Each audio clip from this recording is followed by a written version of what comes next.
Just সবেমাত্র আমরা খুশি হয়েছিলাম যে রোহিত শর্মা আর বিরাট কোহলি ইন্ডিয়ান ক্রিকেট টিমের জন্য আবার সিলেক্ট হয়েছে। 19 অক্টোবর আবার বিরাট কোহলি রোহিত শর্মা খেলবে, বাট তার মধ্যেই নিউজ যে রোহিত শর্মাকে ক্যাপ্টেন্সি থেকে সরিয়ে দেওয়া হলো।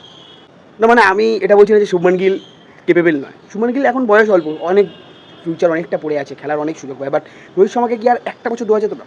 নিজে 16টা বছর দিয়েছে ইন্ডিয়ান ক্রিকেট টিমের জন্য, দেশের জন্য।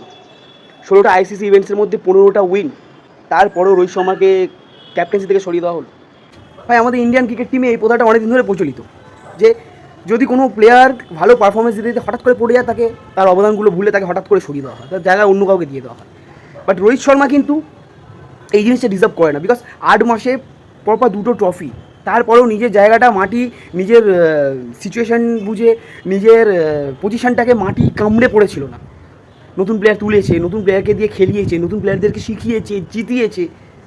8 মাসে পরপর 2টো বড় ট্রফি, তারপরেও রোহিত শর্মাকে আর একটা বছর ডিজার্ভ করতো না।